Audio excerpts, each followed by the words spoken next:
I used to joke that I was the middle child. Except I wasn't. I was the only child, at least biologically. But somewhere between my 10th birthday and the day I turned 18, I disappeared in my own house. Not physically. My room was still there, my clothes still hung in the closet, my name was still on school forms. But in every way that mattered, I stopped existing. My parents didn't forget to feed me. They didn't lock me outside. From the outside, we looked like a normal suburban family in Ohio. 2-story house, white siding, a golden retriever named Max. My dad worked in commercial real estate. My mom ran a boutique marketing consultancy from her home office, which mostly meant she was on Instagram a lot. And then my cousin, Lila, moved in. That's when I disappeared. Lila was 17. Her mom, my dad's sister, had spiraled into addiction and lost custody. It was tragic, messy. The kind of story that makes neighbors whisper in low voices and tilt their heads sympathetically. My parents stepped in like heroes. "We're not letting her go into the system," my mom said at the kitchen table one night, gripping her wine glass like she was about to give a speech at an awards banquet. "We're family." I nodded. I meant it. I even offered to share my bathroom. I had no idea I was offering to share my life. The first few weeks were chaotic but manageable. Lila cried a lot, my mom hovered over her like a bodyguard, my dad bought her a new phone, a new laptop, new clothes. "She's been through trauma," my mom told me when I asked why Lila got a brand new MacBook while mine had a cracked hinge held together with duct tape. "We need to make her feel stable." I understood trauma. What I didn't understand was why stability cost $2,300 and I wasn't worth a $60 repair. Gradually, the house shifted. Family dinners became therapy sessions for Lila. Vacations were redesigned around what wouldn't trigger Lila. My birthday dinner that year was canceled because Lila had a panic attack at the thought of crowded restaurants. "We'll celebrate you next week," my dad promised. Next week never came. It sounds petty when I say it like that, like I'm keeping score over cake and candles. But it wasn't about cake. It was about the way my mom's eyes softened only when she looked at Lila, the way my dad laughed louder at her jokes, the way every conversation somehow looped back to her pain. At school, teachers started asking about her. "How's your cousin adjusting?" they'd say gently. No one asked how I was adjusting, because I was fine. I was always fine. By senior year, the shift was complete. Lila wasn't my cousin staying with us. She was our daughter. They never legally adopted her, but they didn't need paperwork to replace me. My dad co-signed on her car loan, my mom helped her apply to out-of-state colleges, spending nights proofreading essays while I filled out my FAFSA alone at the dining room table. One night I asked, carefully, "Are you guys helping me with tuition?" My mom didn't even look up from Lila's laptop. "We'll see what's left after we handle Lila's situation." Left. Like I was an afterthought. I got into a state university with partial scholarships. I worked 2 jobs to cover the gap. When I left for college, my mom hugged me quickly in the driveway. "Call if you need anything," she said. I wanted to ask, would you even notice if I didn't? But I didn't, because I was fine. Freshman year, I called every Sunday. Sometimes my mom didn't answer. Sometimes she did, but she was distracted. "Can I call you back? Lila's having a hard day." My birthday that year? A Venmo for $50. Caption, "Treat yourself." No call, no cake, no memory. By sophomore year, I stopped calling. They didn't notice, or maybe they did and didn't care. Either way, the silence became its own kind of answer. I graduated at 22 with $38,000 in student loans and a degree in accounting. It wasn't glamorous, but it was practical. Numbers made sense. They balanced. They told the truth. People didn't. I got a job at a mid-sized firm in Chicago. Small apartment, IKEA furniture, ramen nights. I built my life from scratch, brick by brick. They never visited. They did, however, post constantly about Lila. Her college graduation, her first big girl job in marketing, her engagement photos. "Our daughter is thriving," my mom wrote in one caption, heart emojis exploding across the screen. I stared at the word daughter until it blurred. I wasn't in a single photo. Not one. 3 years passed. 3 quiet, peaceful, lonely years. And then, out of nowhere, my mom called. I almost didn't answer. Her name on my screen felt like a ghost. I picked up. "Hi, honey," she said brightly, like we'd spoken yesterday. Honey? I hadn't heard that in years. "Hi," I replied, cautious. "How are you? We've been meaning to call." We. I pictured them on the couch, Lila between them. "I'm good. Busy with work." "That's wonderful. We're so proud of you." The words landed hollow. She didn't ask what I did, didn't ask where I lived. Then her tone shifted almost imperceptibly. "So, we're in a bit of a situation." "Of course you are." My dad got on the line. "Sweetheart," he began, using the same voice he used to use when I scraped my knee as a kid, "we wouldn't ask if it wasn't serious." There it was. Ask. I stayed silent. "Lila and Mark are buying a house," my mom said quickly. "It's a great opportunity, but the down payment is higher than expected." "And?" I said. "We're short," my dad admitted. "About $14,000. $14,000? I leaned back against my kitchen counter, the cool marble grounding me. "And you're calling me because—" "We thought," my mom said carefully, "since you're in finance and doing so well, maybe you could help your sister." Sister? I actually laughed, a short, sharp sound that surprised even me. "I'm not her sister," I said quietly. There was a pause. "Well, she's family," my dad said, "and so are we." I looked around my apartment, at the thrift store coffee table, the unpaid electric bill on the counter, the student loan statement open on my laptop. "I'm still paying off my own debt," I said. "14,000 isn't that much in the grand scheme," my mom replied. It was more than they'd ever given me. That's when something inside me, something small and bitter and long buried, shifted. "I think you're right," I said slowly. "14,000 isn't that much." Relief flooded her voice. "So you can—" "But before we talk about that," I continued, "I think we should settle some accounts." Silence. "What does that mean?" my dad asked. I walked to my desk and opened a spreadsheet I'd built years ago and never shown anyone. Every expense I covered alone.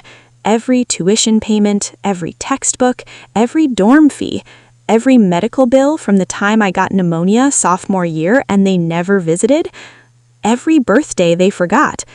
I had calculated something else, too. What they'd spent on Lila. The car, the MacBook, the out-of-state tuition they bragged about covering in full, the wedding they paid for last year, $32,000, according to my mom's Facebook caption. I ran some numbers, I said calmly. If we're treating everyone equally, I'm owed approximately $86,000. My mom gasped like I'd slapped her. "That's ridiculous." "Is it?" I asked. "Because from where I'm sitting, I financed my own life while you financed hers." "That was different," my dad snapped. "She needed us." "So did I." The words came out steadier than I felt. "You were fine," my mom said, and there it was again, that label, that curse. "You were always so independent." Independent, because I had no choice. I swallowed. "I'll tell you what," I said. "You send me $14,000, consider it partial repayment, then we can talk about me helping with anything else." The line went dead silent. "You're being selfish," my mom whispered. For a second, the old guilt tried to crawl back in, but I looked at my spreadsheet, at the neat columns of numbers, at the years of being invisible. "No," I said, "I'm sending the bill." And I did. An itemized invoice. Professional, clinical, cold. Subject line, outstanding balance. I expected anger. I didn't expect what came next. Because 2 days later, my dad showed up at my apartment unannounced, and he wasn't alone. When I opened the door and saw him standing there, my first thought was that something terrible had happened. My second was that he looked older. Not just a little older, smaller, like the man who used to tower over me when I was a kid had somehow shrunk inside his own coat. But he wasn't alone. Lila stood beside him. Of course she did. She looked exactly like she did in her engagement photos. Perfect hair, tailored coat, glossy smile that faltered the second our eyes met. For a split second, I considered closing the door. Instead, I crossed my arms and said, "How did you get my address?"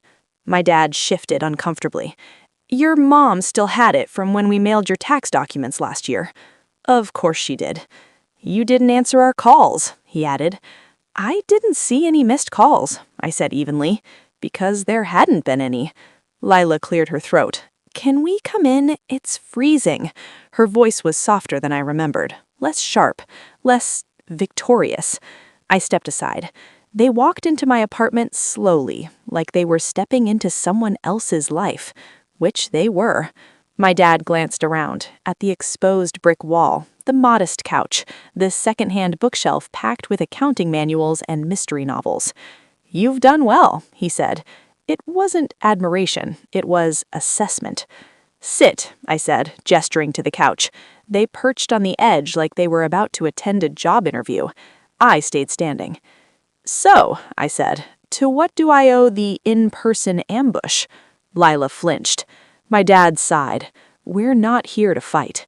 "Then you probably shouldn't have come," I replied. Lila looked at me directly for the first time. I didn't know. The words hit me harder than anything else had so far. "Didn't know what?" I asked. "About how you felt," she said quietly. "About the spreadsheet, the bill." I almost laughed. "You didn't know you got a car and I didn't? You didn't know they paid your tuition and I took out loans? You didn't know they funded your wedding and I worked double shifts to afford groceries?" Her cheeks flushed. "I didn't ask for that," she said quickly. "No," I said, "you didn't have to." My dad rubbed his temples. "This isn't productive." "It wasn't productive when I was 19 and couldn't afford my textbooks either," I shot back. "But no one drove 6 hours to talk about that." The room thickened with silence. Lila's voice cracked slightly.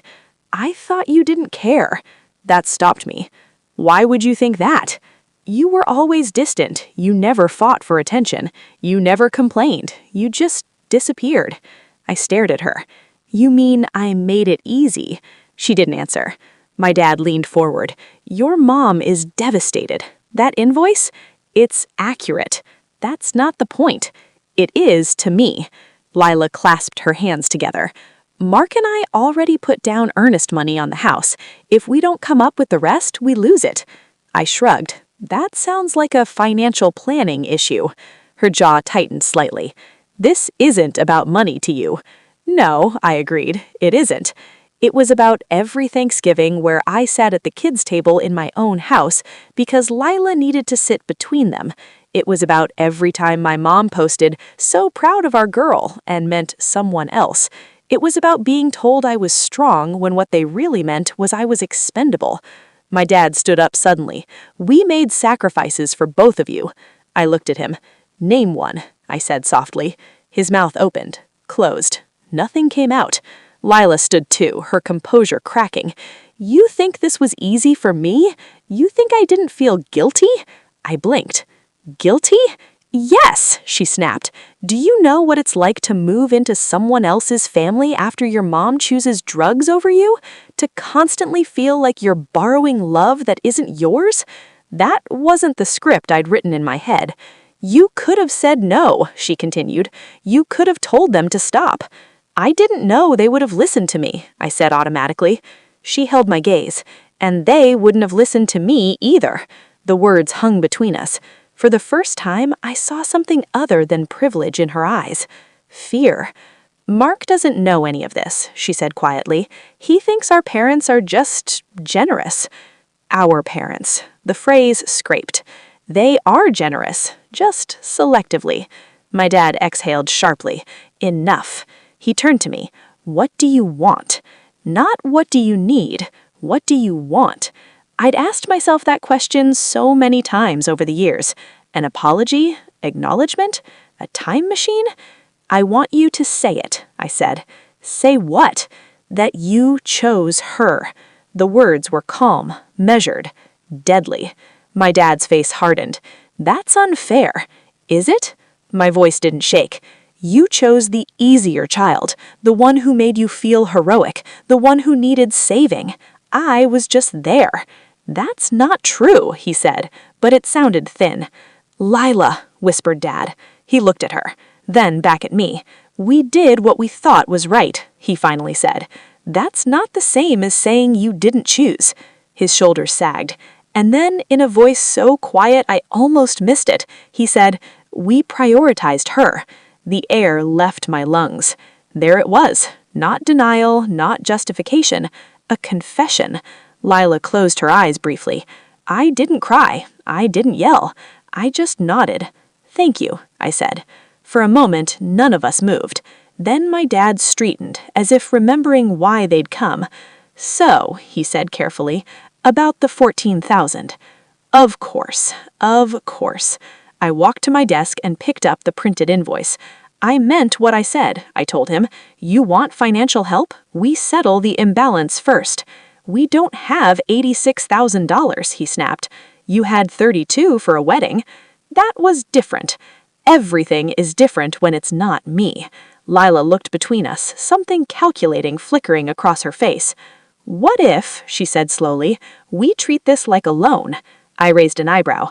You loan us the 14, we sign a contract, legal, with interest, and, I prompted, and I start paying you back separately. My dad turned to her. Lila, no, she said firmly. If this is about fairness, then let's make it fair. I studied her. Why? I asked. Her answer surprised me. Because I'm tired of being the reason you hate them. The room went still. I don't hate them, I said automatically. She gave me a look. You sent an invoice. Fair. My dad looked between us like he'd lost control of a narrative he carefully managed for years. This is insane, he muttered. No, I said quietly. This is accounting. Numbers don't lie, but people do. I walked to the kitchen and poured myself a glass of water, buying time. $14,000. I had it. Barely. It was most of my emergency fund. Years of careful saving. Security. Independence. Leverage. I turned back to them. If I do this, I said slowly, we do it my way. My dad stiffened. Meaning? Contract. Notarized. Payment schedule. Miss one installment, the interest doubles. Lila didn't hesitate. Okay. My dad stared at her. You can't be serious. I am, she said. He looked at me like I'd become someone he didn't recognize. Maybe I had. You've changed, he said. No, I replied. I just stopped being fine. The words echoed in the small apartment. For the first time in years, I felt solid. Not invisible, not overlooked.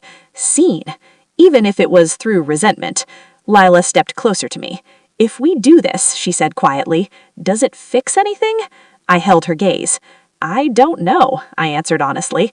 And that was the truth, because part of me wanted the money back, part of me wanted revenge, and part of me still, stupidly, wanted my parents to look at me the way they looked at her, like I mattered. My dad ran a hand over his face. Your mother is not going to like this, he muttered. She didn't like my invoice either. Silence settled again. Then Lila did something I didn't expect. She reached into her purse, pulled out her phone, and said, Let's call Mom. My pulse ticked up. "Put her on speaker," I said. And as the phone rang, I realized something. For the first time in my life, the conversation wasn't happening about me in another room. It was happening in front of me. And this time, I wasn't disappearing. When my mom answered, her voice was already tight. "Did you talk to her?" Lila met my eyes. "Yes," she said.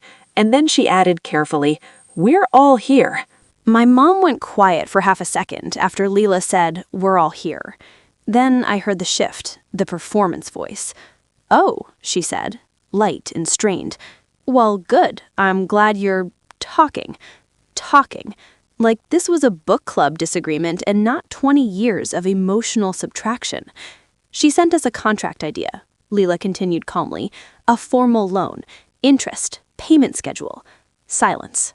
Then, sharp, "Absolutely not." I almost smiled. "Hi, Mom," I said. There was a pause, like she hadn't expected my voice to sound so steady. "Hi," she replied carefully. "I didn't know you were on speaker." "That's kind of the point," I said. My dad shifted uncomfortably on the couch. "This is getting out of hand," my mom continued.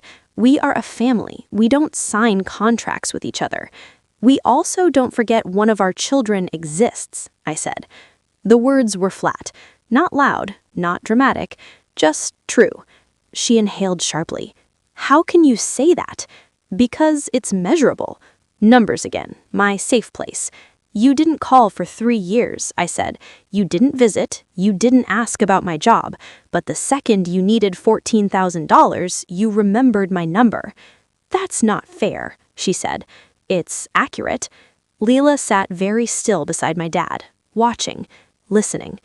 "I thought you wanted space," my mom said, her tone slipping into something wounded. "You stopped calling." "I stopped calling after you canceled on me 6 times in a row."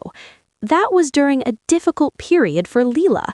"There's always a difficult period for Leela." The room went heavy. Leela flinched slightly, but she didn't interrupt. "She never asked you to choose," she said quietly. My mom's voice tightened. "Sweetheart, this isn't your fault." "I know, but it's not hers either." That surprised me. For a second, no one spoke. Then my dad finally said what none of us had wanted to say out loud. "We can't afford to lose this house deposit." There it was, the real fear. Not reconciliation, not healing, money. "How much did you already put down?" I asked. 20,000, he admitted. "And you don't have 14? "We moved funds around for other commitments," my mom said quickly. "Other commitments," I repeated. "Like what?" Silence. My stomach tightened. "Dad?" I pressed. He exhaled slowly. "We helped Leela and Mark furnish the place." "Of course." "How much?" Another pause. "About 9. $9,000 on furniture, but 14 was impossible." I felt something inside me go very still. "Send me the exact numbers," I said. "All of them." "This is humiliating," my mom snapped. "It's accounting." "No, it's you punishing us." That word again. Punishing. I thought about 19-year-old me eating instant noodles because I didn't want to ask for grocery money. I thought about sitting in my dorm room on my 21st birthday watching other girls get surprise visits from their parents. I thought about my graduation ceremony, scanning the crowd for faces that weren't there. If this was punishment, it had been running for years. "I'm not punishing you," I said quietly. "I'm charging interest on neglect." The line went silent. Leela swallowed. "Mom, just send her the numbers." "I can't believe this," my mom muttered. "After everything we've done for her," I finished. She didn't deny it, and that was louder than any argument. A notification buzzed on my phone. Email, subject line, financial summary. That was fast. I opened it while they watched. Spreadsheets, bank transfers, credit card statements. They'd dipped into retirement savings. They'd taken a short-term loan. They were over-leveraged. Badly. "You didn't just need $14,000, I said slowly. My dad's jaw tightened. "You're upside down." He didn't respond. "You're not short on a down payment.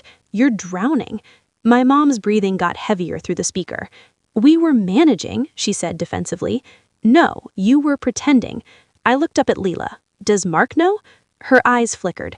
No, of course he didn't. My dad leaned forward. We can fix this. It's temporary. With what? I asked. More loans? Silence. And then something shifted again. Not in them, in me. I wasn't angry anymore. I was clear. If I gave them $14,000, it wouldn't solve anything. It would just delay the collapse. And maybe that's why they drove all this way. Not because they wanted me back, because they were running out of options. I closed my laptop slowly. I'm not giving you $14,000, my mom gasped. But I will do something else. My dad's eyes narrowed slightly. What? No catch. I paused. Except that everything will be in writing, and Mark will know. Leela stiffened. Why him? My dad asked. Because secrets is how this started. Silence. I won't lie for you. Not about money, not about family. Leela looked at me, something complicated in her expression.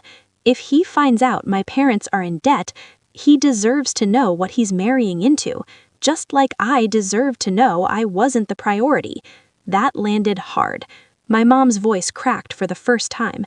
We didn't mean to lose you. Lose me, like I wandered off in a grocery store. I didn't lose you. You set me down. The words hung there. No one argued, because no one could. My dad rubbed his face slowly. What happens if we say no? He asked. Then you figure it out without me. No anger, no bitterness, just boundary. Minutes passed in silence. Then Leela stood. I'll tell Mark, she said quietly. My mom made a small distressed sound. It's my marriage, Leela continued, and this mess isn't hers to fix. She looked at me when she said it. Not defensive, not guilty, just honest. My dad nodded slowly, defeated. Send us the refinance details, he said. I nodded back, and just like that, the conversation that had started with $14,000 became something else entirely. Not healed, not fixed, but exposed. When they stood to leave, the apartment felt different, less like a battleground, more like neutral ground. My dad hesitated at the door. I am proud of you, he said quietly. This time, it didn't feel hollow, because it wasn't wrapped in comparison. It wasn't followed by a request. It was just there. I held his gaze. Thank you. Leela lingered. For what it's worth, I never wanted to replace you. You didn't. You just filled the space they cleared. Her eyes shimmered slightly. Then they left. The door clicked shut, and I stood there for a long time, alone, but not invisible. My phone buzzed 20 minutes later, a text from Leela. Mark knows. He's not thrilled, but he's staying. Another message followed. Thank you for not just writing us off.